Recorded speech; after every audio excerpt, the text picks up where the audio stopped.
கடவுளே. உபாகமம் 7:21. மறுபடியும் அதை வாசிக்கலாமா? யாராவது எடுத்தவங்க சத்தமா? ஆமென். அவர் வல்லமையும். ஆமென். ஹல்லேலூயா. எவ்வளவு நல்ல அருமையான வாக்குத்தத்தம் கடவுள் கொடுத்திருக்காரு பாருங்க. அவர்களை பார்த்து பயப்பட வேண்டாம், உங்கள் தேவனாகிய கர்த்தர் உங்களுக்குள்ளே இருக்கிறார், அவர் வல்லமையும் பயங்கரமான தெய்வம். இந்த வசனத்தை வாசிக்கும் போதே நமக்கு ஒரு புது பலன் நமக்கு கிடைக்கிறது நம்ம உணரலாமா? வாசிக்கும் பொழுதே நம்ம அந்த புது பலனை நம்ம பெற்றுக்கொள்ளணும், அதுதான் முக்கியம். ஆமென். ஏன்னா இந்த காலத்துல நம்ம என்ன சொல்றது, அதை படிக்கும் பொழுதே இந்த ஒரு பலன் நம்ம பெற்றுக்கொள்ளணும். ஏதோ காதுல வாங்கணும்னு வச்சு வாங்க முடியாது. இதுல நம்ம கடவுள் நமக்கு ஒரு பலத்தோட கூட தான் இந்த வருஷத்துல நம்ம நுழைய வைக்கிறாரு. அதை நம்ம புரிந்து கொள்ள வேண்டியது ரொம்ப முக்கியம். நல்லா கவனிக்கணும். இது படிக்கும்போது ஒரு சந்தோஷமும் நமக்குள்ள இருக்கு, அதை உணர்றீங்களா? ஏன்னா பயம் நீங்கினாதான் உண்மையான சந்தோஷத்தை நம்ம அனுபவிக்கவே முடியும். நீங்க அதை முதல்ல நீங்க புரிந்து கொள்ளணும். அதனால கர்த்தர் நமக்கு எவ்வளவு அழகான ஒரு வாக்குத்தத்தம் பாருங்க. பயத்தை நீக்கும் பொழுது நமக்கு கிடைக்கிற முதல் இந்த வசனத்தின் பலன் என்ன தெரியுமா? தைரியம். இந்த வசனத்தினுடைய ஆசீர்வாதங்களே நமக்கு கிடைக்கிற முதல் பலன் நமக்கு கிடைக்கிறது தைரியம். தைரியத்தோட தான் நம்ம சந்தோஷம் அனுபவிக்கணும். அப்பதான் நம்ம ஃபுல்லா அனுபவிக்கணும். இப்போ ஒரு சந்தோஷம் அனுபவிக்கிறது எப்படின்னா, ஒரு ஃபுல் மீல்ஸ் சாப்பிட்ட மாதிரி. எத்தனை பேருக்கு அதை ஃபீல் பண்ண போறீங்க? எப்பவுமே ஃபுல் மீல்ஸ் சாப்பிட்ட மாதிரி ஒரு திருப்தி உங்களுக்கு கொடுக்கணும். ஃபுல் மீல்ஸ்னா என்னது? மட்டனு, என்னென்ன இருக்கோ ஒரு நல்ல ருசிகரமான உணவை சாப்பிட்ட மாதிரி உங்களுக்கு மட்டனு, ஈரல், என்ன ஈரல் பாது, இறால், என்னென்ன எல்லாமே வச்சு சாப்பிட்டா எப்படி ஒரு திருப்தியா உங்களுக்கு ஒரு ஃபுல் மீல்ஸ் சாப்பிட்டா ஒரு திருப்தி கிடைக்கும் தெரியுமா? காடை, என்னென்ன இருக்கோ ஊறுறது, என்ன சொல்லுவாங்களே, எல்லாமே. ஆமா, அதெல்லாம் நமக்கு சாப்பிட்டா மாதிரி ஒரு திருப்தியை நம்ம கொடுக்கறது தான் உண்மையான சந்தோஷம். கரெக்டா இல்லையா? அந்த சந்தோஷம் எப்படி கிடைக்குதுன்னா, தைரியமா அதை சேர்ந்து கொள்ளும் பொழுதுதான் அந்த சந்தோஷம் கிடைக்குது. இதை முழுசா நம்புறீங்களா? இன்னைக்கு ஆசீர்வாதங்கள் தான் நீங்க சந்தோஷம் நினைச்சீங்கன்னா, நீங்க பெரிய பெரிய பணக்காரங்களா இருக்கிறாங்க, அவங்களால நிம்மதியா சாப்பிட முடியல, நிம்மதியா சந்தோஷத்தை அனுபவிக்கணும்னு ஆசைப்படுறாங்க. அவங்க ஃபுல் மீல்ஸ்லாம் அந்த ஃபுல் மீல்ஸ் அனுபவிக்க முடியல, ஊறுகாய் மாதிரி தொடுக்குறாங்க. என்ன சொன்னேன்? அவ்வளோ இருந்தோம் ஊறுகாய் மாதிரி தான் சாப்பிட்றாங்க. ஆனா நமக்கு அவ்வளோ ஒரு வசதிகள் வாய்ப்புகள் இல்லைனாலும் சந்தோஷம் முழுமையா அனுபவிக்கிறோம். ஏன் காரணம்? ஏன்னா தைரியம் இணைக்கிறது. அப்ப நீங்க என்ன பண்ணுவீங்க? சந்தோஷத்தோட தைரியத்தை இந்த வருஷத்துல நம்ம கூட்டி கொடுக்குறாரு. அது ஏன்னா அதுதான் பயப்பட வேணான்றாரு. கரங்க தட்டி நாம் பயன்படுத்தலாமா? பயம் நம்ம விட்டு போகும் பொழுதுதான் நமக்குள்ள ஒரு மிகுந்த சந்தோஷம் ஏற்படுகிறது. இந்த உலகமே ஒரு பயத்தோட கூட இருளில் இருந்த நாட்கள்ல அந்த வார்த்தை எனக்கு ரொம்ப பிடிக்கும். அந்த வார்த்தையை வாசிங்கன்னா, யாராவது எடுத்து லூக்கா 2:10 வாசிங்க.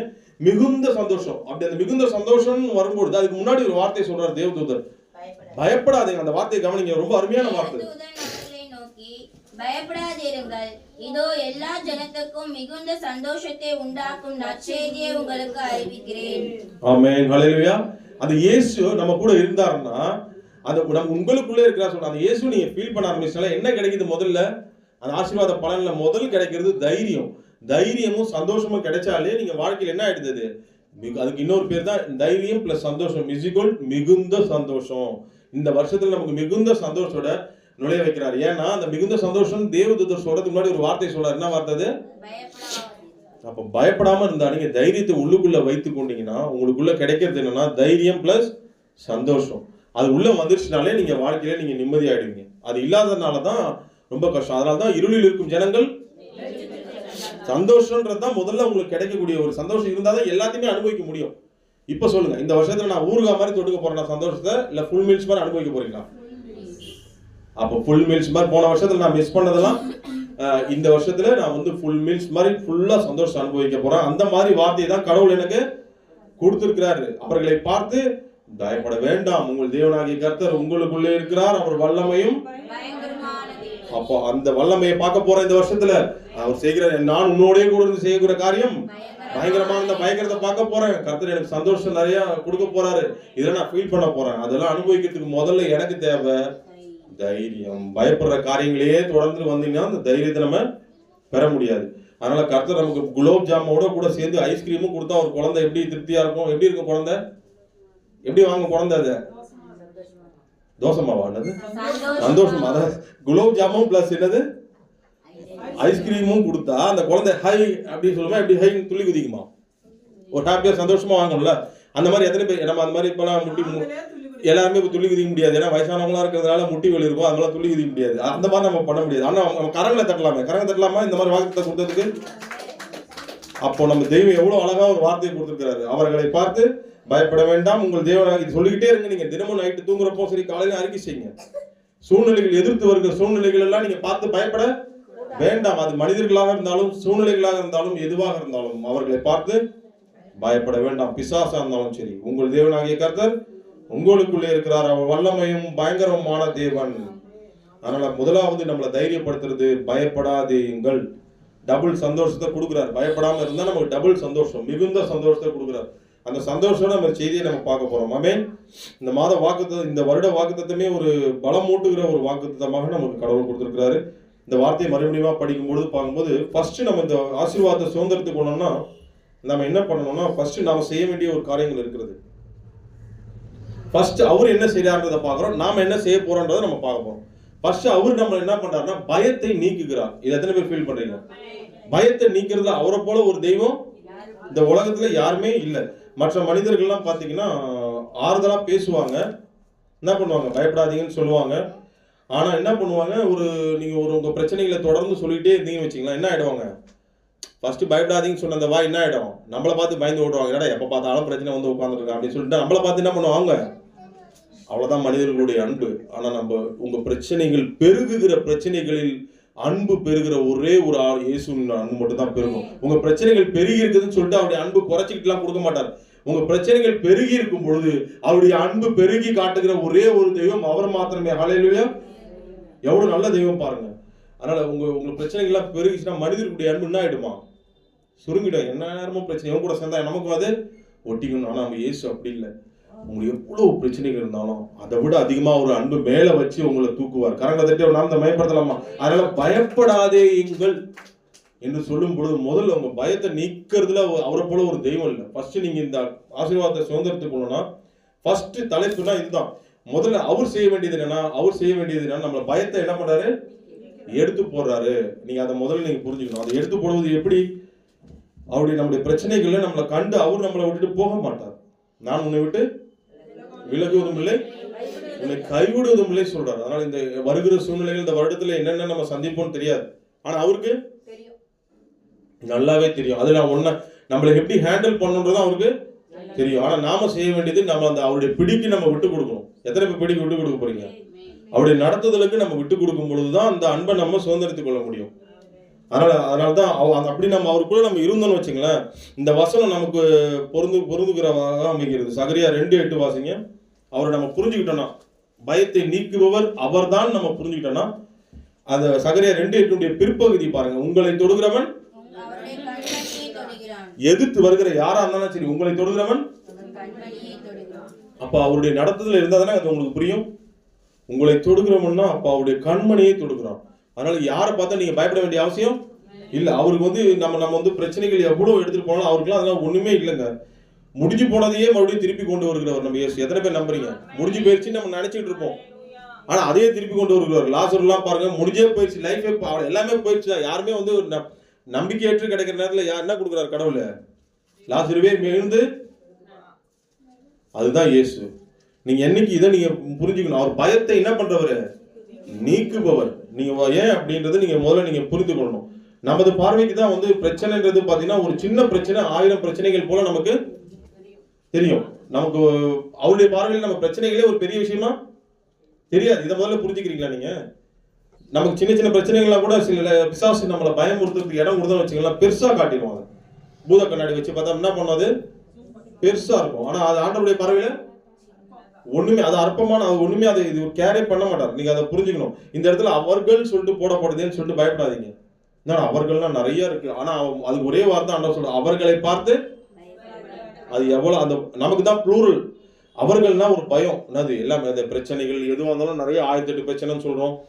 அவருக்குலாம் அந்த ப்ளூரல்லாம் ஒண்ணுமே, எல்லாமே சிங்கிள். அவருக்கு ஒண்ணுமே சிங்கிள் தான், ஒண்ணுமே கிடையாது தான் அவருக்கு. பாருங்க, அவரு 1000 நாளே ஒரு நாள் போல. என்ன சொன்ன? 1000 நாளே ஒரு நாள் போல. அதே போல அவருக்கே அப்படி தெய்வம் அவரு. அவருடைய ஒரு தூதருக்கு என்ன பிரச்சனை தெரியுமா? அவர் ஒரு தூதருக்கு என்ன தெரியுமா பலம் இருக்கு? 1,80,000 பேரை அடிக்கிறது ஒரே ஆள் அடிக்கிறது போல அவருக்கு. நான் சொன்னேன் அப்ப அவர்களை பார்த்து பயப்படாதுன்னு சொன்ன வார்த்தை கரெக்டா இல்லையா? இந்த எத்தனை பேர் இதை படிச்சிருக்கீங்க? அவருடைய ஒரு தூதருக்கு எத்தனை பேர் அடிக்கிறது? ஒரு ஆள் அடிக்கிறது போல. 1,80,000 80,000 பேர் அடிச்சுக்கோ ஒரே ஒரு ஆள் அடிக்கிறதுக்கு சமம். அப்படின்னா நம்ம தெய்வத்துடைய வல்லமையும் பராக்கிரமும் எப்படிப்பட்டதுன்றது நீங்க புரிஞ்சுங்க. அப்படிப்பட்ட தெய்வத்தை தான் நீங்க தொழுது கொண்டிருக்கீங்க, நானும் தொழுது கொண்டு வரேன். அப்ப இந்த வருடத்துல நீங்க ஏதாவது பயப்படலாமா? எதிர்த்து வருகிற சூழ்நிலைக்கு பயப்படலாமா? கூடாது. அதனாலதான் கர்த்தர் நம்ம பயத்தை நீக்கி போறார். அதனாலதான் அவர் நம்மளை பாக்குறது, நம்ம பிரச்சனைகள் கவலைகள்ல நம்ம கிட்ட என்ன தெரியுமா பாக்குறாரு? இவ்வளவு பிரச்சனை இருக்கு, இவ்வளவு கவலைகள் இருக்குன்னா பாக்கல, நீ என்ன பண்றன்றதான் பாக்குறாரு. அவரை நோக்கி அந்த பயத்தை நீக்குவதற்கு நீ என்ன பண்ற அதுதான் பாக்குறாரு. இஸ்ரவேல் ஜனங்க ஒரு அடிமைத்தனத்துல இருந்தாங்க. எத்தனை வருஷம் அடிமைத்தனம் இருந்தாங்க? ஐயோ 400 வருஷம், இவன் முடியாது பொழுது, ரொம்ப கஷ்டம், டஃப், அப்படி ஆண்டவர் சொன்னாரு? அப்படியே சொன்னாருங்க? 400 வருஷம் இந்த எண்ணிக்கையெல்லாம் அவர் பார்த்துட்டு உட்கார்ந்தாரா? ஒன்னே ஒண்ணுதான் பார்த்தாரு, அவங்க இருக்கிற கூக்குரலை பார்த்தாரு. வாசிங்க அந்த வசனத்தை, யாத்திராகமும் அந்த வசனத்தை வாசிங்க ஒரு நிமிஷம். பயத்தை எப்படி நீக்கிறாரு பாருங்க. பயத்தை நீக்கிறதுக்கு யாரை சூஸ் பண்றான்றதை நான் அப்புறம் சொல்றேன். யாத்திராகமும் இதுல அவருடைய கூக்குரல் வருமே. 7ஆம் வசனம் வாசிமா, 3:7 வாசி. அப்பொழுது கர்த்தர் எகிப்தில் இருக்கிற என் ஜனத்தின் உபத்திரவத்தை நான் பார்த்து ஆலோட்டிகளின் நிமித்தம் அவர்கள் இடுகிற கூக்குரலை கேட்டேன். அவர்கள் படுகிற வேதனைகளையும் அறிந்திருக்கிறேன். அவர் அறிஞ்சிருக்காரு. அவர் 400 வருஷம் அடிமையா இருக்கு, அதே அறிஞ்சிருக்கேன்னு சொல்லியிருக்கிறாரு. 400 வருஷமா சொன்னாரு. ஏதாவது எண்ணிக்கை ஏதாவது சொன்னாரா? அவங்க இந்த வேதனையில் உங்க பயத்தை நீக்குவதற்கு நம்ம கிட்ட அவர் என்ன பயத்தை நீக்கிறது ரெடியா தான் இருக்கிறாரு. நாம என்ன பண்ணணும்? நம்ம ஏதாவது நம்ம கூக்குறோம், நம்முடைய கண்ணீரை கவலைகளை நம்ம அந்த நேரத்தில் நம்ம என்ன பண்றோம், அவர் நோக்கி கூப்பிடுறோமான்றத அப்ப அது நம்ம பண்ணக்கூடாதா? இந்த வருஷத்துல, போன வருஷம் எத்தனை வாட்டி நம்ம தவற விட்டுருக்கோம். இந்த வருஷத்துல நம்ம என்ன பண்ணோம்? அதை நம்ம சரியா பண்ணணும். அதை எப்படி பண்ணணுன்றதை நான் சொல்ல போறேன். ஃபர்ஸ்ட் நீங்க ஒரு விஷயத்தை தெளிவாயிட்டீங்களா? ஃபர்ஸ்ட் நான் என்ன சொன்னேன்? அவர் நம்ம விட்டு பயத்தை இப்ப அதனால்தான் இவங்க கூக்குரலை பார்த்தார். அவங்க பிரச்சனைகளை, எவ்வளவு பிரச்சனை, அவன் 1008 பார்வோனு, அதெல்லாம் அவர் கண்ணில் அவெல்லாம் ஒரு மேட்டரே இல்லை. அவன் அதே போல செங்கடல், இதெல்லாம் அவருக்கு ஒரு பெரிய விஷயமே. செங்கடல் ஒரு பெரிய விஷயம் கிடையாது. வேற என்னங்க அவருக்கு பெரிய விஷயம் இல்லை. புயல் ஒரு பிரச்சனை கிடையாது அவருக்கு. புயல்லாம் நமக்கு தான் பிரச்சனை, அவருக்கு என்னது? அப்படி சும்மா அப்படி ஊதி விடுற மாதிரி. புயல்லாம் அவருக்கு ஒரு பிரச்சனையே இல்லை. அவருடைய வார்த்தையில தான் அந்த புயலினுடைய அமைதி இருக்கு. ஆமா, அவர் எதுல இருக்கு புயலினுடைய அமைதி? சொல்லுங்க பார்க்கலாம். சயின்டிஸ்ட் டிவியில சொல்றது எதுல இருக்கு? அவருடைய வார்த்தையில அடங்கி இருக்குது அந்த புயலின் அமைதி. அப்ப நமக்குள்ள நம்ம பிரச்சனைகளின் அமைதி எதுல அடங்கி இருக்கு? கர்த்தருடைய அவருடைய வார்த்தை. அவர் நமக்குள்ள இருந்தா இருக்கிறத நீங்க உணர்ந்தீங்கனாலே போதும். நம்ம பயத்தை நீக்குபவர் என்பதை நீங்க உணர்ந்தீங்கன்னா நிச்சயமாக நமக்கு அமைதி எப்போதும் இருக்கு. இதை நம்புறீங்களா? இந்த வருடத்துல நம்ம அனுபவிக்கணும் தான் நான் பேசிட்டு இருக்கேன். அப்ப நம்ம என்ன பண்ணோம்? நம்ம பிரச்சனைகளை பட்டியலிடுறதை விட அவரை நோக்கி நம்ம என்ன பண்ணோம்? அந்த நேரத்தில் கூப்பிடும்போது அவர் நம்மளை விட்டு பயத்தை நீக்குபவர் என்பதை நம்ம என்ன பண்ண முடியும்?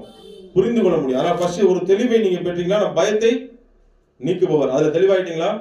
அதனால தான் ஆண்டவராகிய கர்த்தர் நிறைய இடங்கள்ல சொல்றாரு, நீ பயப்படாதே, நான் உன்னோட இருக்கிறேன். நிறைய இந்த வாக்கு தான் உங்களுக்கே தெரியும். ஆமா, பயப்படாதே, அப்புறம் நான் உனக்கு துணை நிற்கிறேன்னு சொல்றாரு. உன் வலது கையை பிடிச்சு நடத்துவோன்னு சொல்றாரு. இவ்வளவு நமக்கு சொல்றாருன்னா ஏன்னா நம்ம பயத்தை இந்த ஆறுதல் படுத்திட்டு போறதுக்கு இல்ல, சும்மா 2 வார்த்தை ஆறுதலுக்கு இல்ல, உண்மையிலேயே உங்க பயத்தை நீக்குகிறவர். அந்த ஒரு தைரியம் உங்களுக்கு வேண்டும். ஹல்லேலூயா. முதலில் அந்த தைரியத்தை பெற்றுக்கொள்ளுங்க. ஓகேவா? இப்ப அடுத்த இதுக்கு நான் போறேன். இந்த ஆசீர்வாதத்தை சுதந்திரத்துக் கொள்ளணும்னா, அவர்களை பார்த்து பயப்படாம இருக்கணும்னா, தேவனுடைய வல்லமையை நாம உணரணும்னா சில காரியங்களை நான் சொல்ல போறேன். ஃபர்ஸ்ட் பயத்தை நீக்குபவர், புரிஞ்சுட்டீங்களா? அவர் நம்மளை விட்டு. ரெண்டாவது, நாம என்ன பண்ணணும் அவர் பயத்தை நீக்கிறதுக்குன்னா, அந்த இஸ்ரேல் ஜனங்களை நான் கொண்டு போக மாட்டேன், மோசேவை தான் காட்ட போறேன். அதை ஸ்பிரிச்சுவலான உதாரணங்களை நான் காட்ட போறேன். என்ன பண்ண போறேன்? அவருடைய வல்லமையையும் அவர் நமக்காக பயத்திலிருந்து நான் பயத்தை நீக்கிறதையும் நான் கண்கூடா காட்ட போறேன். அந்த பயத்தை நம்ம நீக்குகிறது. அதுக்கு அந்த மோசே ஒரு காரியத்தை பண்ணாரு. அந்த காரியத்தை நம்ம பண்ண போறோம். அதை நான் இப்ப ஸ்பிரிச்சுவலா நான் உங்களுக்கு சொல்ல போறேன். என்ன சொல்ல போறேன்? அவர் பண்ண பழைய ஏற்பாட்டில் செய்தது ஒரு பழைய ஏற்பாட்டில் அந்த நடந்த நிகழ்வு. அது ஆவிக்குரிய வண்ணமாக உங்களுக்கு சொல்ல போறேன். எடுத்து வாசிங்க பார்க்கலாம். யாத்திராகமும் ஒரு பயபக்தி நமக்கு வேணும்னா நாம முதல்ல நம்ம பயபக்தி யார் மேல வெளிப்படுத்தணும்ன்றத முதல்ல சொல்றேன். கர்த்தர் மேல வெளிப்படுத்தணும். யாத்திராகமம் எடுத்துங்க, 3ஆம் அதிகாரம் 5ஆம் வசனம் வாசிங்க. அப்பொழுது அவர், இங்கே கிட்டி சேராயாக, உன் கால்களில் இருக்கிற பாதரட்சியை கலற்றி போடு, நீ இருக்கிற இடம் பரிசுத்த பூமி என்றார். நல்லா கவனிங்க. இதை ஸ்பிரிச்சுவலான இதை நீங்க பார்க்கணும் மீனிங்கா. ஓகேவா? அதுல இருக்கிறத நான் சொல்றேன். ஸ்பிரிச்சுவலான மீனிங் வாங்க.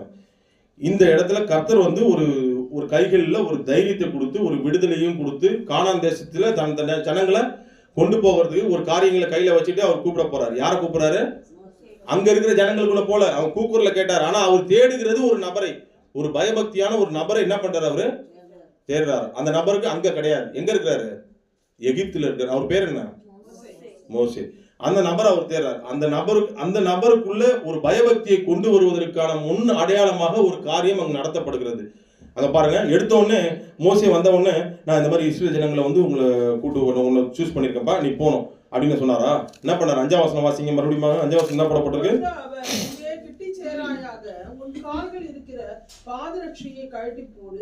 கழட்டி போடு உன்னுடைய பாதரட்சியை. முதல்ல அவங்க தைரியத்தை எடுத்து போடணுமா? சரி, தைரியத்தை கொடுக்கணுமா? உங்களுக்கு ஆசீர்வாதங்களை கொடுக்கணுமா? உங்களுக்கு கானான் தேசத்துல கொண்டு போகணும், ஜனங்களுக்கு விடுதலை காமிக்கணுமா? அப்புறமா தான் அவர் பேசுறாரு. முதல்ல என்ன பண்ணணும்? மோசே என்ன பண்ணாரு? முதல்ல இன்னைக்கு வந்திருக்கிறோம், போன வருஷத்துக்கு இந்த வருஷத்துல என்ட்ரா இருக்கும். அதே அலட்சியங்கள், அதே பயபக்தி, அதே அவிவிசுவாசங்களோட செருப்போடு நம்ம உள்ள வந்தோம்னா முதல்ல அதை தூக்கி போடுவோம். அது ஒரு ஆன்சரே வராது. பாருங்க, அதை எடுத்து போடலன்னா அங்க ஆன்சரே வந்திருக்காரு. கடவுள் அதுக்கப்புறம் தான் பேசுறாரு. நான் சொல்றேன்னா வேதம் சொல்லுதா? அதுக்கப்புறம் நீங்க தொடர்ந்து வாசிக்கும் பொழுதுதான் கடவுளுடைய வார்த்தைகள் வெளிப்படுகிறது. விடுதலை தரும் வார்த்தைகள். நான் இஸ்ரேல் ஜனங்களுடைய கூக்குரலை கேட்கவே கேட்டேன் அப்படின்னு சொல்றதெல்லாம் அப்புறமா எப்ப பேசுறாரு? பாதரட்சியை போட்டுக்கிட்ட பிறகு இல்லைங்க. பாதரட்சியை கடந்த நாட்கள்ல நாம அதே அலட்சியத்தோட கடவுளுடைய சமூகத்தில் லேட்டா வர்றது, நம்ம இன்னும் கடவுளுக்கு என்னென்ன அலட்சியம் பண்ணோமோ, என்னென்ன அவிவிசுவாசம் கொண்டோமோ அதே காரியங்களோட இந்த வருஷமும் நுழைஞ்சு உள்ள வந்துட்டோம்னா, இன்னைக்கு முதல்ல தூக்கி போட வேண்டியது எது? அதை தான் தூக்கி போடணும், கழட்டி போடணும். தூக்கி போட்டு கடவுளுடைய சமூகத்தில் நம்ம மன்னிப்பு கேட்கணும். எவ்வளவு கடவுளை அலட்சியப்படுத்தணும், நிர்விசாரமா இருந்தோம், அவிவிசுவாசமா இருந்தோம், என்னென்ன காரியங்கள் நம்ம பண்ணோம் நமக்கு தெரியும். இப்ப நீங்க படிச்சிருக்கிறது எனக்கு தெரியுமா? எக்ஸாமுக்கு நீங்க எக்ஸாமுக்கு ப்ரிப்பேர் பண்ணிட்டு இருக்கா, நீ இவ்வளவுதான் படிச்சிருக்கன்னு நான் சொல்ல முடியுமா? நீ இவ்வளவு தூரம் நீ படிக்கலன்னு நான் சொல்ல முடியுமா? அப்ப எதுல குறைவு இருக்கு, எதுல நிறைவு இருக்குன்றது யாருக்கு தெரியும்? நமக்கும் கடவுளுக்கும் தான் தெரியும். அப்ப அந்த குறைவு தான் நமக்கு இன்னைக்கு அந்த செருப்பு. நான் சொல்றேன், அதுதான் அந்த அலட்சியமும் நிர்விசாரம் தான் செருப்பு. அந்த செருப்போடு உள்ள வருகிற வரையிலும் ஒருபோதும் நம்மளால அவருடைய விடுதலை தரும் வார்த்தைகளை பெற முடியாது. நீங்க நல்லா கவனிங்க. அதுக்கு அந்த இடத்துல கழற்றி போட்ட, ஏன்னா அந்த இடம் என்ன, நிற்கிற இடம், அது அவன் புரிஞ்சுக்கிட்டு செருப்பை கழட்டி போட்டதுனாலதான் அதுக்கப்புறம் என்ன பேசுறாரு பாருங்க 6ஆம் வசனத்துல. அப்புறம் தான் தன்னுடைய வல்லமையை அவர் எக்ஸ்பிரஸ் பண்றாரு. அவன் என்ன எக்ஸ்பிரஸ் பண்றாரு வாசிங்க. பேசிந்தே தான். ஆமா.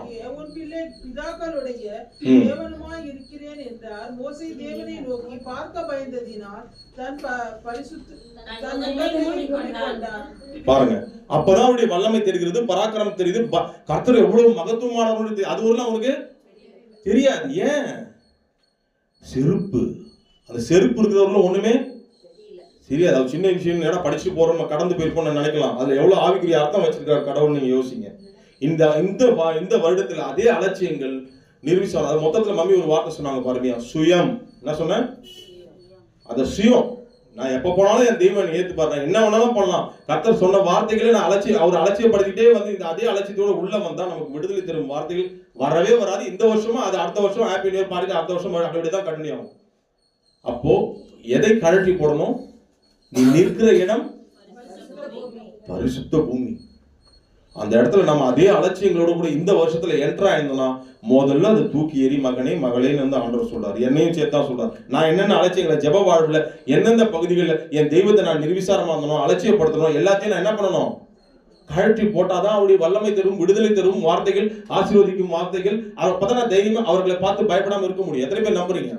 இந்த இடத்துல பயத்தை எடுத்து போறாரு, காட்டுறோம். அதையும் நான் காட்ட போறேன். பயத்தை எடுத்து போடணும்னா முதல்ல பயபக்தியை யார் மேல தெரியப்படுத்தணுங்க? பயத்தை எடுத்து போடுறவர் தான். அது நம்ம தெளிவாயிட்டோம். ஆனா அவர் பயத்தை எடுத்து போனா நாம நம்ம பயபக்தி என்ன பண்ணணும்?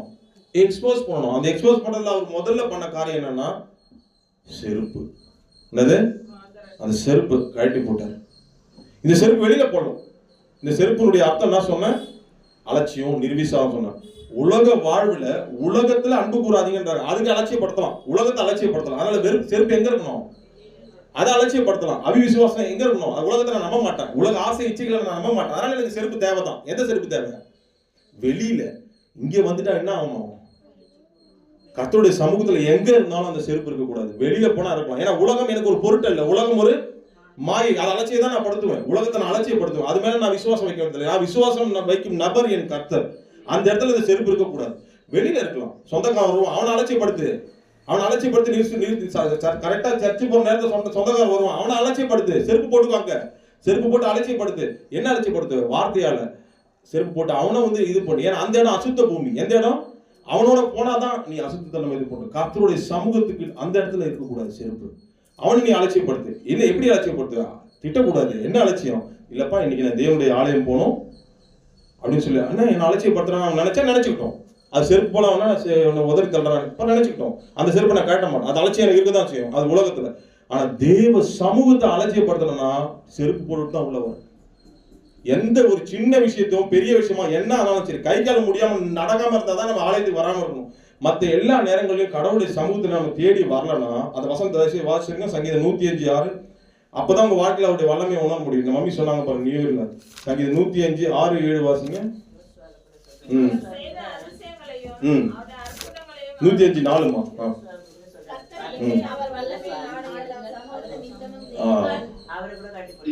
ஆமா நல்லா அருமையா சொன்னீங்க. என்ன பாத்தீங்க?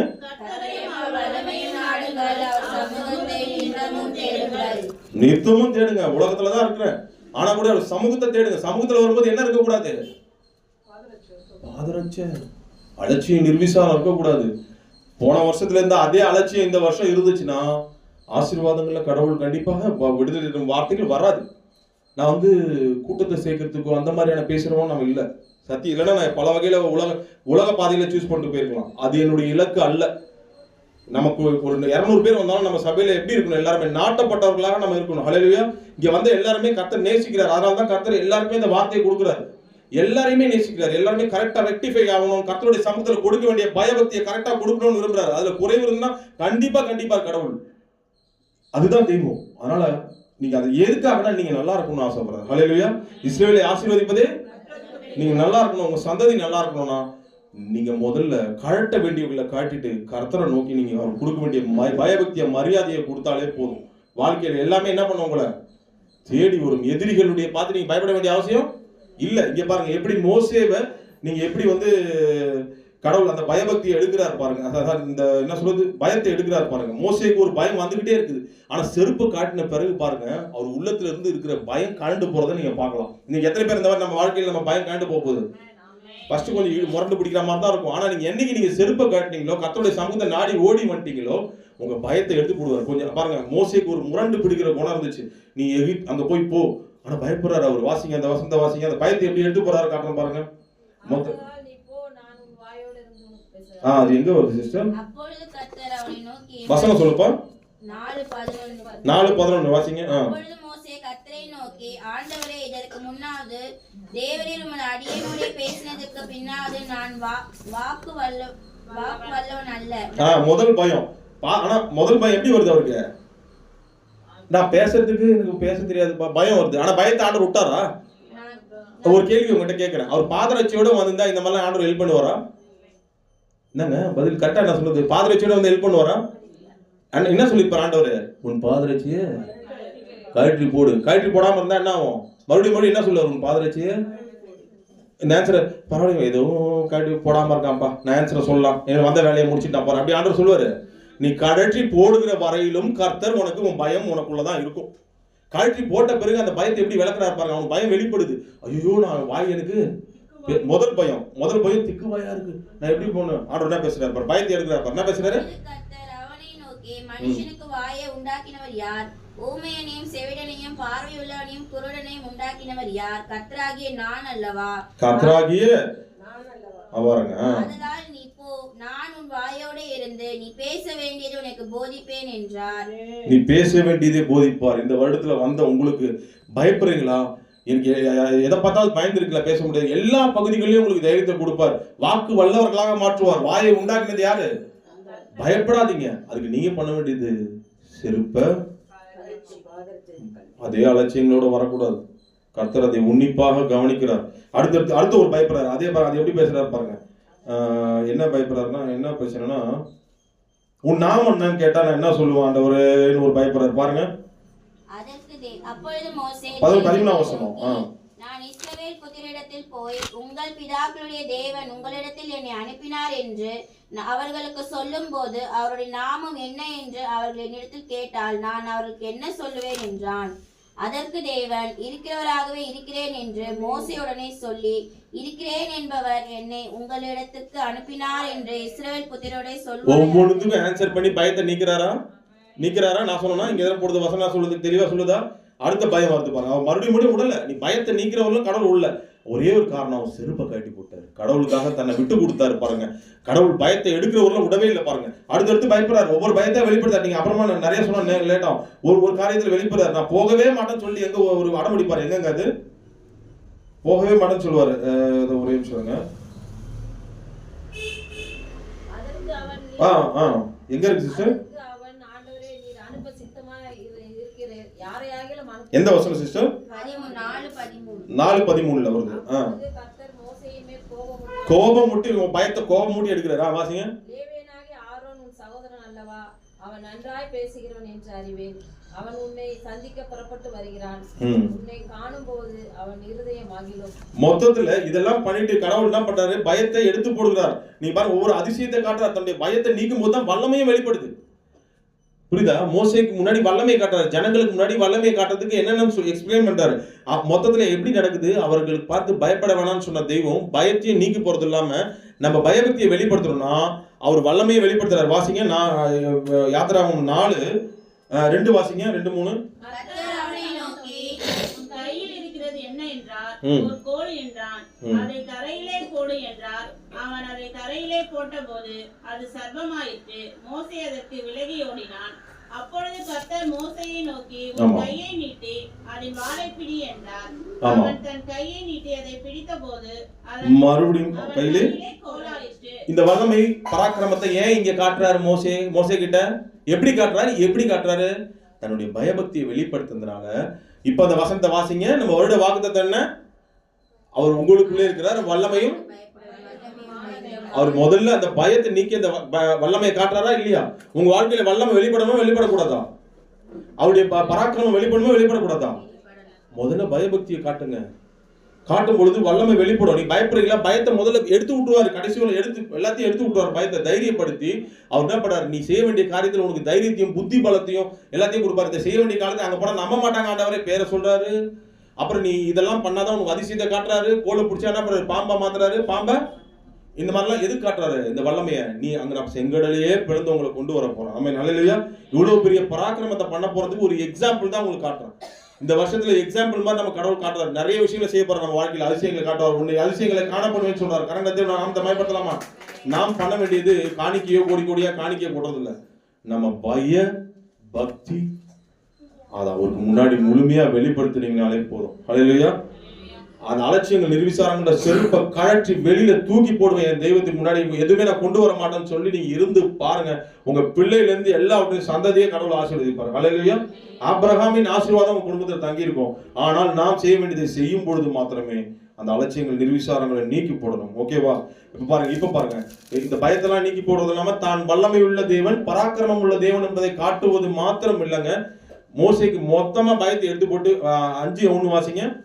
தைரியமா. அதுக்கப்புறம் ஒரு பயத்தை தான் நான் படிக்கவே இல்லை. மோசேயும் ஆரோனும் பார்வோனிடத்தில் போய், இஸ்ரவேலின் தேவனாகிய கர்த்தர் வனாந்திரத்திலே எனக்கு பண்டிகையை கொண்டாடும்படி என் ஜனங்களை போக விட வேண்டும் என்று சொல்கிறார். அப்படி பயந்த மோசேவை எப்படி மாத்தி அமைச்சிருக்கிறார் கடவுள்? தைரியப்படுத்தி பலப்படுத்தி அதிசயங்களை பராக்கிரமத்தை காமிச்சு அங்க நடத்தி வச்சிருக்காரு. அவர்களை பார்த்து பயப்படாம இப்ப போறாரு அவரு. கர்த்தரை மாத்திரம் அவருடைய வல்லமை பராக்கிரமத்தை கண்டதுனால யாருக்கு பயந்து போறாரு அவரு? மோசே. அவருக்கு பயந்து எங்க போறாரு. அதுக்கப்புறம் மோசே பயந்துதான் நான் வாழ்க்கையிலே எங்கேயுமே நான் பார்க்கல. அதுக்கப்புறம் பாத்துருக்கேன், அவர் எவ்வளவு பிரச்சனைகள் வந்தா கூட யாரும் நோக்கி வராரு அவரு? ஜனங்களை பார்த்தா அவர் பிரச்சனைகள் வந்து இப்படி இருக்காங்கன்னு ஃபீல் பண்றத தவிர எதிரிகளை பார்த்து அவர் பயந்துதான் நான் எங்கேயுமே இதுல நான் பார்க்கல. நீங்க ஏதாவது படிச்சீங்கன்னா அந்த வசனத்தை காட்டுங்க. எதுவுமே அவர் எதிரிகளை பார்த்து பயந்து, ஏன்னா யார் இருக்கு அவர் கூட? அதனால்தான் அந்த இளைப்பாறுதல் தருவார். என் சமூகம் உனக்கு முன்பாக செல்லும், நான் உனக்கு அந்த இளைப்பாறுதல் அவருக்குள்ள கொடுத்துக்கிட்டே இருந்தார். அத்தனை லட்சம் ஜனங்கள் நடத்தினாலும் பயந்துதான் சரித்திரமே இல்லை. ஏன்னா அவர் அந்த அளவுக்கு கடவுள் பாதுகாத்தார். அவர்கள் பார்த்து பயப்படவே இல்லை. ஒரே ஒரு காரணம், தன்னை விட்டு கொடுக்குற அந்த அர்ப்பணிப்பு தான். அதை நீங்க மனதில் இருத்தி கொடுங்க. அது ஒரு சின்ன விஷயம் பார்க்காதீங்க. இன்னைக்கு நம்ம வாழ்க்கையில இந்த மாதிரியான அலட்சியங்கள்லாம் நமக்கு அந்த செருப்பு கழட்ட போறாம இதை நம்ம கழட்டி போடாம இருக்கிறதுல நம்ம ஆசீர்வாதங்களுக்கு தடைகளாக இருக்கு. எனக்கு அதை நீக்கி போடுவோமா? இந்த வருட இறுதியில வந்து நாம அதை நீக்கி போட்டுட்டு தான் நம்ம பந்தியில பிரவேசிக்கணும். இப்ப அடுத்து ஒரு நபரை நான் காட்ட போறேன். அடுத்து இப்ப நான் என்ன சொன்னேன்னு, ஃபர்ஸ்ட் பயத்தை நீக்குபவர்.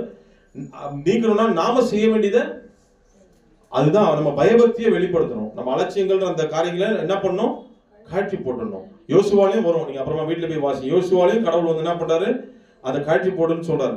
நீ இருக்கிற இடம் பரிசுத்த பூமின்னு சொல்றாரு. நீங்க யோசுவால கூட போய் வாசிச்சு பாருங்க. ஓகேவா? அடுத்து நம்ம பார்க்க போறதுன்னா அடுத்து நம்ம என்ன பார்க்க போறோம்னா நம்ம பயப்படாம நம்ம இருக்கணும். நம்ம கர்த்தருடைய வல்லமையை உணரணும்னா நாம என்ன பண்ணணும், அவரை நம்ம தெளிவா உணரணும். புரியுதா நான் என்ன சொன்னேன்? நம்ம பயபக்தியை வெளிப்படுத்தியோட அப்படியே உட்காந்துடக்கூடாது. என்ன பண்ணா அவரு நமக்குள்ள இருக்கிறத நம்ம என்ன பண்ணணும், எக்ஸ்போஸ் பண்ணணும். இதுக்கு உதாரணமா நான் தாவீதை காட்ட போறேன். யாருங்க? தாவீது. அவர் வந்து பாருங்க, தாவீது எனக்கு ரொம்ப டச் ஆச்சு இதை படிக்கும் பொழுது. கோலியாத்து ஒரே ஒரு ஆளு 1000 பேரை கூட தெரிஞ்சுது. அவரை பார்த்து எல்லாரும் பயந்தாங்க. 1 சாமுவேல் 17:23-24 வாசிங்க.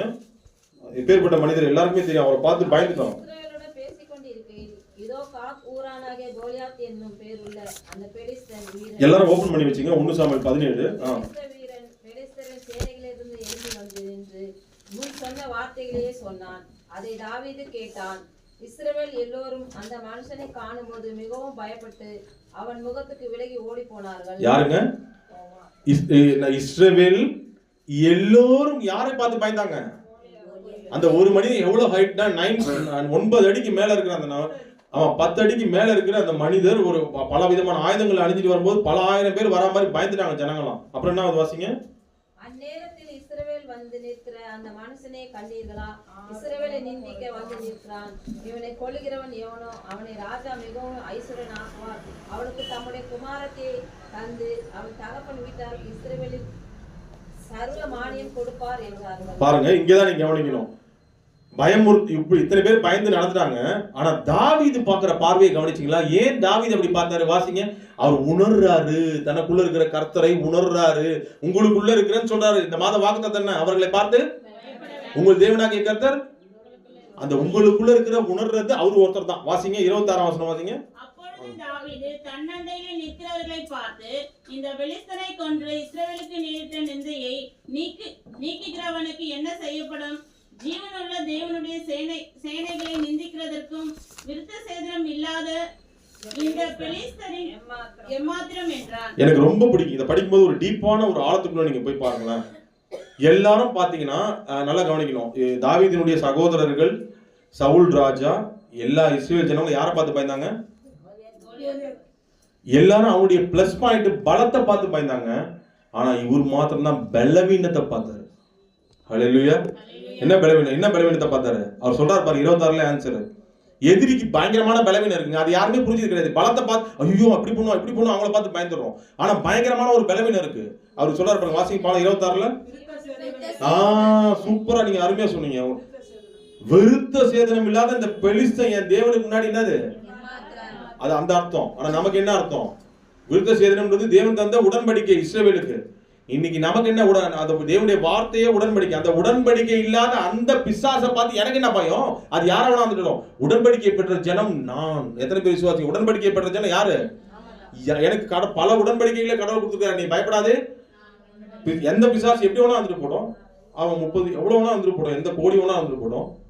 ஆனா அவங்க கிட்ட உடன்படிக்கை கிடையாது. இந்த உடன்படிக்கை அந்த பலவீனத்தை யார் பார்த்தா? தாவீது பலவீனத்தை பார்த்தாரு. மற்ற ஜனங்கள்லாம் அவனுக்கு இருக்கிற பலத்தை பார்த்தா, எதிரினுடைய பலத்தை. தாவீது மாத்திரமே பலவீனத்தை பார்த்தாரு. காரணம் என்னன்னா அவருக்குள்ள இருக்கிற பலமுள்ள கர்த்தரை அவர் உணர்ந்தார். கரங்களை தட்டி நாம் தான் பயன்படுத்தலாமா? அவருக்குள்ள இருக்கிற கர்த்தரை நீங்க நமக்குள்ள இருக்கிற கர்த்தரை உணர்ந்தீங்கன்னா எதிரினுடைய பலவீனம் தான் நமக்கு கண்ணுக்கு தெரியுமே தெரியல. அவன் எவ்வளவு பெரிய பலவானா இருந்தாலும் நமக்கு அது கண்ணுக்கு. இப்ப சொல்லுங்க, இந்த வருஷத்துல நம்ம எப்படி போக போறோம்? பயபக்தியை வெளிப்படுத்தி சும்மா இருக்க கூடாது. கர்த்தர் நமக்குள்ள இருக்கிறத உணரணும்னா என்ன பண்ணணும்? கர்த்தரை உணர உணர உணர உணர உணர பிரச்சனைகளுடைய வீக்னஸ் தெரியும். அது எவ்வளவு பெரிய பிரச்சனையா இருந்தா இருந்துட்டு போட்டோம், என் கர்த்தர் அதுக்கு நீக்குவது லேசான காரியம். ஹல்லேலூயா. அந்த எண்ணம் உங்களுக்கு வரும். அப்படின்னா நீங்க என்ன பண்ணணும்? கர்த்தர் நமக்குள்ள இருக்கிற கர்த்தரை ஒவ்வொரு நாளும் உணரணும். உங்களுக்கு வருட வாக்கு ஹோம்வொர்க்கா கொடுக்குறேன். நான் எனக்கு என்னையும் சேர்த்தான். ஒவ்வொரு நாளும் நீங்க உங்க கர்த்தரை உணரணும். அதுதான் இந்த வருஷத்துல வாக்கு தத்தத்தினுடைய ஆசீர்வாதத்தை சுதந்திரத்தை கொள்ள ஒரு வழி. பயபக்தியை வெளிப்படுத்தி என்ன பண்ணணும்? ஒவ்வொரு நாளும் எனக்குள்ள இருக்கிற கர்த்தரை உணரணும். வேலைக்கு போனாலும் சரி, ஸ்கூலுக்கு எந்த இடம் போனாலும் சரி, என் கர்த்தரை நான் உணரணும். அவர் எங்க போனாலும் என்னை விட்டுட்டு நீ போகும் இடமெல்லாம் உன் தேவனாய கர்த்தர். எங்க போனாலும் அவருடைய வல்லமை பிரசன்னத்தை நீங்க உணர்ந்தீங்கன்னா உங்களை எதுவும் ஒண்ணுமே பண்ண முடியாதுங்க. எத்தனை பேர் நம்புறீங்க? எதிரினுடைய வீக்னஸை பிடிச்சா பாருங்க. தாவீது எந்த மனுஷங்க அவ்வளவு பெரிய ஞானவான்களா இருந்தாங்க இஸ்ரவேல் ஜனங்க. ஆனா அவங்களுக்குலாம் கூட அது உணரல. என்ன சொன்ன? புரிஞ்சுட்டீங்களா? நான் சொல்ல பாயிண்ட் புரியுது அவங்களுக்கு விஷயம். அவன் என்ன அந்த ரொம்ப நான் ஆச்சரியப்பட வச்சது, விருத்த சேதனம் இல்லாத இந்த பெலிஸ்தன் எம்மாத்திரம் என் தேவனுக்கு முன்னாடி.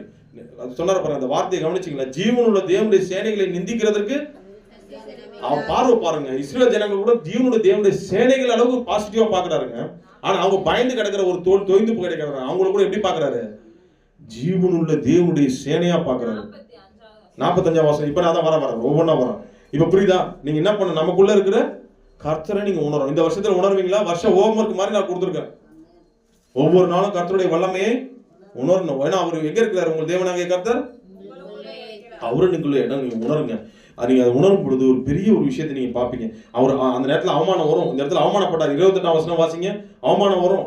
அவன் பேசுறான். மனுஷனோடு அவன் பேசிக் கொண்டிருக்கிறதை அவன் மூத்த சகோதரனாகிய எலியாப் கேட்டபோது அவன் தாவீதின் மேல் கோபம் கொண்டு, நீ இங்கே வந்தது என்ன? வனாந்திரத்தில் உள்ள அந்த கொஞ்ச ஆடுகளை நீ யார் வசத்தில் விட்டாய்? யுத்தத்தை பார்க்க அல்லவோ வந்தாய்? உன் துணிகரத்தையும் உன் இருதயத்தின் அகங்காரத்தையும் நான் அறிவேன் என்றான். இப்படி எல்லாம் அலட்சியப்படுத்துவாங்க. இப்படிலாம் பேசும்போது கர்த்தருக்காக நீ வைராகமா இவனா பைத்தியக்கார மாதிரி பேசுறான். எல்லாம் உலக ஜனங்களே பயந்து கிடக்குது. இவனா தைரியமா பேசிட்டு இருக்கானே. நீ தைரியமா இருந்தீங்கன்னா சூழ்நிலையில உங்களை யாரும் பக்கத்துல இருக்கலாம், அப்பா சூப்பரா தைரியமா இருக்கிறாப்பா, கை தட்ட மாட்டாங்க. உங்க எல்லாம் பண்ணுவாங்க, மறுபடியும் நெகட்டிவ் பண்ண தான் பார்ப்பாங்க. அப்போ நீங்க தைரியமா அறிக்கை செய்யணும். அறிக்கை செய்வீங்களா? அப்போ ஒரு நம்பிக்கையா இருந்தாரு. யார் மேல நம்பிக்கையா இருந்தாரு? அதுக்கு ஒரே ஒரு காரணம் என்னன்னா, அவர் தன்னுக்குள்ள இருக்கிற தேவனை உணர்ந்தாரு. உணர்ந்ததுனால எதிரினுடைய வீக்னஸ் அவர் பார்த்தாரு. என்ன வீக்னஸ்? அவன் ஒரு விருத்த சேதனம் இல்லாத ஒரு பெலிஸ்தன். அவன்கிட்ட கடவுள் இல்லை, விருத்த சேதனம் இல்லைன்னா, உடன்படிக்கலைன்னா அவன்கிட்ட கர்த்தர் இல்லை. கர்த்தர் இருக்கிற இடத்துல தான் வெற்றி. எதை சொல்லுங்க பார்க்கலாம். எங்க வெற்றி? கர்த்தர் இருக்கிற இடத்துல தான் வெற்றி. கர்த்தர் இல்லாத இடம் அது எவ்வளவு பெரிய டாப் லெவல்ல கூட இருந்தாலும் அது கண்டிப்பாக இடிந்து விழுந்து விடும். கர்த்தர் இல்லாத இடம் அது நம்மளை பயமுறுத்துகிற இடம் அல்ல, அது பலவீனமுடைய இடம். இதை நீங்க நம்புறீங்க? எத்தனை பேர் நம்புறீங்க? அது பலவீனமுடைய இடம். அது உருவத்துல பெருசா இருக்கலாம், அது எவ்வளவு வேணாலும் பிரச்சனைகள் ஒரு பெருசா இருக்கலாம், கற்பனை அதெல்லாம் உடஞ்சி போயிடும். நீங்க ஏன்னா உங்க கூட தான் கர்த்தர் இருக்கிறார். ஹல்லேலூயா. அப்ப நீங்க எவ்வளவு நீங்க உங்க உருவமோ சைஸோ, தாவீது பெரிய சைஸா 9.5 ஹைட், அவரு தாவீது 5.11 அவ்வளவுதான் ஹைட், அவர் ரொம்ப கம்மி தான். ஆனா அவரு பயப்படல. காரணம் அவர் தனக்குள்ள இருக்கிற தேவன் அவரு முழுமையாக அறிந்து வைத்திருந்தார். நல்லா புரியுங்க. நமக்குள்ள இருக்கிற தேவனை அறிகிறது. அறிவு என்பது ஒரு மேக்ஸ் மாதிரி. என்ன சொன்ன? நாங்க மேக்ஸ் மாதிரி சொல்ல நினைக்கலாம். மேக்ஸ் எத்தனை கணக்கு மாதிரி. எத்தனை ஸ்கூல்ல சப்ஜெக்ட்ல எது பிடிக்குங்க உங்களுக்கு? பிடிக்காத ஒரு சப்ஜெக்ட்னா கணக்குன்னு நிறைய பேர் சொல்லுவாங்க. ஏன்னா அது புரியறது ரொம்ப. ஆனா புரிகிற சப்ஜெக்ட்னா சோசியல் சயின்ஸ் என்ன சொல்லுவாங்க, வரலாறு, அதெல்லாம் ஈஸியா கதை விட்டுட்டு போயிடலாம். ஆனா கணக்குல கதை விட நீங்க கணக்குல அந்த அரசர் இப்படி ஆண்டான், எனக்கு ஒரு 5 மார்க் வந்துடும் அப்படி போனீங்களா, போட்டா வரும். அண்ணா என்ன கிடைக்கும்? அருமையா சொன்னீங்க. முட்டை உங்களுக்கு ரவுண்டா உங்களுக்கு. அப்ப கடவுளை அறிவதும் கடினம் போல தெரியலாம். ஆனா அறிஞ்சிக்கிட்டவங்களுக்கு நல்லா புரிஞ்சுங்கன்னா, கணக்கு தெரிஞ்சவங்களுக்கு அது சூப்பர். ஏன்னா அவங்க 100 மார்க் ஸ்கோர் பண்றவங்க. கரங்களை திட்டம் நான் மேம்படுத்தலாமா? கர்த்தரை அறிகிறதும் நீங்க புரிகிறவர்கள் தான் கஷ்டம் போல தெரிகிறது. ஆனா ஈஸி தான். அது கணக்குன்றது ரொம்ப ஈஸி. அந்த சூட்சமத்தை நீங்க தெரிஞ்சுக்கிட்டீங்கன்னா நீங்க தான் ஃபர்ஸ்ட். எதுவுமே நம்ம கணக்குல யாருமே உங்களுக்கு குறைச்சலாம் போட மாட்டாங்க. நீங்க கணக்கு மட்டும் கரெக்டா எழுதிட்டீங்கன்னா என்ன மார்க் கிடைக்கும் உங்களுக்கு? நீங்க கர்த்தரை மட்டும் சரியா புரிஞ்சுக்கிட்டீங்கன்னா உங்க வாழ்க்கையில சென்டம் தான். எதை பார்த்து நீங்க பயப்பட வேணாம். தாவீது அந்த மாதிரி தான் உங்களுக்கு சென்டம் ஆகிட்டு போனார். என்ன ஆனாரு அவரு? உங்கள் தேவனாகிய கர்த்தர் அது உங்களுக்குள்ள பயங்கரமா ஒரு வல்லமையும் பயங்கரமா இருக்கிறத உணர்ந்ததுனாலதான் எதிரினுடைய வீக்னஸ் என்ன பண்ணிட்டாரு? பிடிச்சிட்டாரு. அதை நீங்க புரிஞ்சுங்க. அவன் எவ்வளவு பெரிய ஆளா இருக்கட்டும். கடந்த வருஷத்துல நான் எதிரினுடைய பலத்தை பார்த்து பயந்தேன். அவனுக்கு ஒரு பலமும் கிடையாது. ஏன்னா அவன்கிட்ட உடன்படிக்கை இல்லாத ஒரு ஆள். உடன்படிக்கை இல்லைன்னா அங்க யாரும் இல்ல, கர்த்தர் இல்லாத அவனை பார்த்து நானு பயப்படக்கூடாது. கர்த்தர் என்னோட கூட இருக்கிறார். என்ன பார்த்தா அவன் பயந்து போவான். என் ஹல்லேலூயா. கரங்களை தட்டி நான் பயப்படுத்தலாமா? நைட் என்ன தூங்குறப்ப பயம் முடிஞ்சது, அது பயம் முடிஞ்சது, இது பயம் முடிஞ்சது. எதை குறிச்சு நீங்க கவலைப்படாதீங்க. யார் பயந்து ஓட வேண்டியவங்க? அவன் தான் உடன்படிக்கை இல்லாதவன். அவனிடத்துல தான் கர்த்தர். ஆனா நான் கிட்ட கர்த்தர் இருக்கிறார். அவன் நிச்சயம் பயந்து ஓடுவான். இந்த வசனத்தை உபாகமம் 7:21 அறிக்கை செஞ்சுட்டு தூங்கி பாருங்க. உங்களுக்கு வியாதியை குறித்த பயமோ, பிசாசை குறித்த பயமோ, எதை குறிச்ச பயமோ வராது. ஹல்லேலூயா. வேண்டாத சிந்தனைகள் கூட விலகி ஓடிடும். இதை நீங்க நம்புறீங்களா? ஓகேவா? அப்ப நீங்க என்ன பண்ணணும்? மூணாவது நான் என்ன சொன்னேன், நமக்குள்ள இருக்கிற கர்த்தரை ஃபீல் பண்ணணும். ஃபீல் பண்றது மாத்திரம் இல்ல, அறிக்கை செய்யணும். ஃபீல் பண்ணிட்டு அப்படியே உட்கார்ந்து இல்ல. தாவீது என்ன பண்றாரு? அடுத்து வாசிங்க 45ஆம் வசனம். அதற்கு தாவீது பெலிஸ்தனை நோக்கி, நீ பட்டயத்தோடும் ஈட்டியோடும் கேடகத்தோடும் என்னிடத்தில் வருகிறாய். நானோ நீ நிந்தித்த இஸ்ரவேலுடைய இராணுவங்களின் தேவனாகிய சேனைகளுடைய கர்த்தரின் நாமத்திலே உன்னிடத்தில் வருகிறேன். ஐயோ, அறிக்கை செய்யணும். உணர்றதுன்னா எப்படி? உணர்ந்துட்டேன் ஆண்டவரே அப்படின்னு இல்லை. என்ன பண்ணாரு? அதுலயும் அவமானம் வரும், அசிங்கம் வரும். கொஞ்சம் யோசிச்சு பாருங்க. அவர் உணர்றதுல எப்படி உணர்ந்தார்னா, முழுமையா கர்த்தரை உணர்ந்தார். ராஜா தர நீங்க வீட்டுல போய் வாசிங்க. நேரம் நம்ம பந்தி நேரம் வந்துருச்சு. நீங்க பொறுமையா வீட்டுல கூட போய் வாசிங்க. 1 சாமுவேல் 17 34 35 1 சாமுவேல் 17 34 35 36 நீங்க வாசிங்கன்னா அவர் தருகிற ஆடைகள்லாம் கூட தேவையில்லை, உதறி போட்டார். நீங்க வாசிங்க வீட்டுல போய் அது ஒரு பட்டயத்தை தாவீது தன் வஸ்திரங்கள் மேல் கட்டிக்கொண்டு அதிலே அவனுக்கு பழக்கம் இல்லாததினால் நடந்து பார்த்தான். அப்பொழுது தாவீது சவுலை நோக்கி, நான் இவைகளை போட்டுக்கொண்டு போகக்கூடாது, இந்த அபியாசம் எனக்கு இல்லை என்று சொல்லி அவைகளை களைந்து போட்டு தன் தடியை கையிலே பிடித்துக் கொண்டு ஆற்றில் இருக்கிற 5 கூழாங்கற்களை தெரிந்தெடுத்து அவைகளை மேய்ப்பருக்குரிய தன்னுடைய அடைப்பையிலே போட்டு தன் கவலை தன் கையிலே பிடித்துக் கொண்டு அந்த பெலிஸ்தனில் போனான். பாருங்க, இது கொஞ்சம் உலகத்துல பார்க்கும்போது குபீர் சிரிப்பு வரும். கரெக்டா இல்லையா? ஏன்னா கொஞ்சம் யோசிச்சு பாருலாம். இந்த மாதிரி பண்ணா உலகத்துல என்ன நினைப்பாங்க? அங்க இருக்கிறவங்க என்ன பண்ணுவாங்க? அந்த துக்கத்தின் மத்தியில என்ன பண்ணுவாங்க? யாரோ கிச்சல காமிட்ட மாதிரி சிரிப்பாங்களா சிரிக்க மாட்டாங்களா? கொஞ்சம் யோசிங்க. இவர் பண்ற வேலை, அவர் கொடுத்து ராஜா கொடுக்குற ஆடையும் அந்த இதெல்லாம் கூட எல்லாத்தையும் விட்டுட்டு என்ன பண்ணாரு? அந்த ஆயுதத்தெல்லாம் கூட விட்டுட்டு என்ன பண்ணாரு? இவரு ஒரு காரியத்தை, ஏன்னா அது கடவுள் நாமத்தை மகிமைப்படுத்துறாரு. ஹல்லேலூயா. இந்த ஆணை அடிக்கிறதுக்கு எதுக்கு இவ்வளவு பெரிய இது? அவனே சொன்னா பாருங்க, பெலிஸ்தீனை நீங்க அந்த வசனம் வாசிங்க, 46 மட்டும் வாசிங்களா. இவன் என்ன நாய்மான் நினைச்சிட்டான். இல்ல சாரிப்பா, 45 வாசிங்க. 45 தடிகளோடு என்னிடத்தில் வர நான் நாயா என்று சொல்லி அவன் தன் அது எங்க இருக்கு? எந்த வசனம்? 43ல என்ன போட்டு பெலிஸ்தர் என்ன பண்றான் பாத்து? பெலிஸ்தர் தாவீதை பார்த்து, நீ தடிகளோடு என்னிடத்தில் வர நான் நாயா என்று சொல்லி அவன் தன் தேவர்களை கொண்டு தாவீதை சபித்தான். பாத்தீங்களா? குபீர் சிரிப்பு வருது மத்தவங்களுக்கு. ஆனா அவனுக்கு பயம் வந்துருது. நம்ம சிரிப்பு வருமோ வராதாங்க? இவன் பண்ற காரியம் தாவீதை பார்த்தா என்ன இவ்வளவு பெரிய இவ்வளவு பெரிய ஆள் இருக்கான், அவனை போய் அடிக்கிறது எப்படி போறாரு? ஒரு தடியோட கூழாங்களோட போய் அடிக்கிறதுக்கு போறாரு. அப்போ அது பார்க்கறதுக்கு ஒரு காமெடி போல தெரியலாம், ஆனா அவர் தான் உண்மையிலே இது. ஏன்னா யார் அங்க மகிமைப்படுத்துறாரு? தன்னை சிறுமப்படுத்திக்க. அதாவது கடவுளை உணரணும்னா, நமக்குள்ள அவர் பயங்கரமானவர் பெரியவர் உணரணும்னா நம்மளை சிறுமப்படுத்தணும். அல்லேலூயா. நம்ம ஆயுதத்தையோ நம்ம சுயத்தையோ எதையுமே நம்ம அதெல்லாத்தையும் தூக்கி காட்டி போட வேண்டிய லிஸ்ட்ல அதை வச்சுக்கங்க. நீங்க இதையும் சுயத்தை இந்த மாதிரியான காரியங்கள்லாம் தூக்கி போடு. மாம்சமா முயற்சி பண்ணாத. மாம்சமா முயற்சி பண்ற காரியங்கள்லாம் உலகம் எடுத்து வந்து ஆடையை கொடுக்கும். மாம்சமா முயற்சி பண்ணு, இங்க போ அங்க போய் வெளி போன எல்லாம் எனக்கு எதுவும் தேவையில்லை. என் கர்த்தர் செய்வார். அல்லேலூயா. அவர் எனக்குள்ள இருக்கிற வல்லமையும் செஞ்சாரா இல்லையா? இப்ப வாசிங்க 45ல என்ன சொல்றாரு? 45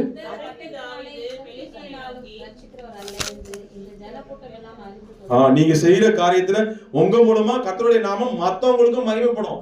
நீங்க மட்டுமே பயப்பட மாட்டீங்கல்ல, மத்தவங்களும் பயப்படாத அளவுக்கு கர்த்தர் வாசிங்க அந்த 45. அதற்கு தாவீது பெலிஸ்தரை நோக்கி, நீ பட்டயத்தோடும் ஈட்டியோடும் கேடகத்தோடும் என்னிடத்தில் வருகிறாய். நானோ நீ நிந்தித்த இஸ்ரவேலுடைய ராணுவங்களின் தேவனாகிய சேனைகளுடைய கர்த்தரின் நாமத்திலே உன்னிடத்தில் வருகிறேன். தொடர்ந்து 47 வாசிமா. இன்றைய தினம் கர்த்தர் உன்னை என் கையிலே ஒப்புக் கொடுப்பார். நான் உன்னை கொன்று உன் தலையை உன்னை விட்டு வாங்கி பெலிஸ்தருடைய பாளையத்தின் பிணங்களை இன்றைய தினம் ஆகாயத்து பறவைகளுக்கும் பூமியின் காட்டு மிருகங்களுக்கும் கொடுப்பேன். அதனால் இஸ்ரவேலில் தேவன் ஒருவர் உண்டு என்று உங்களுக்குள்ள தேவன் இருக்கிறத மத்தவங்களும் அறிஞ்சுக்கணும். எத்தனை பேர் விசுவாசிக்கிறீங்க? அந்த அளவுக்கு நீங்க பயப்படாத அளவுக்கு கர்த்தர் உணர்த்துவார். உங்களை சூப்பரா டாப் லெவல்ல வைப்பார். அப்படி நீங்க என்ன பண்ணணும்னா, இந்த மாதிரி நீங்க தாவீதை போல உங்களுக்குள்ள இருக்கிற கர்த்தரை உணரணும். அடுத்து 47 வாசிமா. பட்டயத்தினாலும் ஈட்டியினாலும் ரட்சிக்கிறவர் அல்ல என்று இந்த ஜனக்கூட்டம் எல்லாம் அறிந்து கொள்ளும். யுத்தம் கர்த்தருடையது, அவர் உங்களை எங்கள் கையிலே ஒப்புக் கொடுப்பார் என்றார். ஆமாங்க. இதை நீங்க விசுவாசிச்சு இந்த வருட ஆரம்பத்துல வந்த நாம கர்த்தரை ஒவ்வொரு நாளும் உணரணும். உலகத்தில் இருக்கிறவனிலும் அவரை நீங்க உங்களில் இருக்கிற பெரியவர், அவரை நீங்க உணர தாவீதை போல நீங்க மாறுங்க. உங்களை நீங்க சிறுமைப்படுத்துவீங்க. சிறுமைப்பட்டவர்களுடைய விண்ணப்பத்தை கடவுள் கேட்கிறார். உங்களை நீங்க சிறுமையா உங்க ஏழ்மை நிலையை மாத்திரம் இல்ல, உங்களை நீங்க சிறுமைப்படுத்தும் போது கூட உங்களுடைய விண்ணப்பத்தை கடவுள் கேட்கிறார். எத்தனை பேர் விசுவாசிக்கிறீங்க? உங்களை நீங்க தாழ்த்து கர்த்தரை உயர்த்த எனக்குள்ள இருக்கிற கர்த்தர் வல்லமை உள்ளவர், பராக்கிரமம் உள்ளவர் அப்படி நீங்க சொல்லிக்கிட்டே இருந்து பாருங்க. பயம் உங்களை விட்டு விலகி போகும். எதிர்த்து வைக்கிற கிரியைகளை விட்டு விலகி ஓடிடும். கழட்ட வேண்டியவங்களை கழட்டி போடுங்க. அலட்சியம், நிர்விசாரம், என்னென்ன காரியங்கள் எல்லாம் கழட்டி போடுங்க. கர்த்தர் நிச்சயமா உங்களை உயர்த்துவார். எத்தனை பேர் நம்புறீங்க? நிச்சயமா வர வேண்டிய ஆசீர்வாதங்கள் எல்லாம் உங்களுக்கு வந்து சேருங்க. தடையெல்லாம் நீங்கி போகுங்க. அதனால நீங்க பயப்பட வேண்டியவருக்கு பயப்படுங்க, மத்த எதுக்கும் பயப்படாதீங்க. ஹல்லேலூயா. பாவம் செய்வதற்கு அது வேண்டாம் சொல்ற காரியங்களுக்கு அது செய்ய வேணாம், அதெல்லாம் நீங்க பயந்து நடங்க. கர்த்தர் நிச்சயமாக உங்களை மென்மேலும் ஆசீர்வதிப்பார். நிச்சயமா இந்த வருட வாக்குத்தத்தின்படி கர்த்தர் உங்களை ஆசீர்வதிப்பார். மறுபடியும் இந்த வார்த்தை அறிக்கை செஞ்சு நம்ம இந்த பந்திக்கு நேராக தயார்படலாமா? உபாகம் 7:21. அவர்களை பார்த்து பயப்பட வேண்டாம், உங்கள் தேவனாகிய கர்த்தர் உங்களுக்குள்ளே இருக்கிறார். அவர் வல்லமையும் பயங்கரமான தேவன். ஓகேவா? அவருக்கு மாத்திரம் உங்க பயபக்தி. ஃபர்ஸ்ட் அவர் நம்ம பயத்தை நீக்கி போடுறாரு. அது ரெண்டாவது என்ன சொன்னானு, பயத்தை நாம பயபக்தி அவருக்கு மாத்திரமே வெளிப்படுத்தணும், சரியான முறையில காட்ட வேண்டியவர்களை காட்டிட்டு. மூணாவது, அவர் நமக்குள் இருப்பதை ஒவ்வொரு நாளும் உணர்றது மாத்திரம் இல்ல, அதை அறிக்கை செய்ய எந்த கோலியாத் வந்தாலும் சரி, எந்த செங்கடல் வந்தாலும் சரி, உங்களை ஒண்ணு அவங்கள பார்த்து நீங்க பயப்பட வேண்டாம். பாதைகளை வழியை திறந்து கொடுப்பாரு, உங்களுக்கு வெற்றியின் பாதை. அல்லேலூயா. God bless you.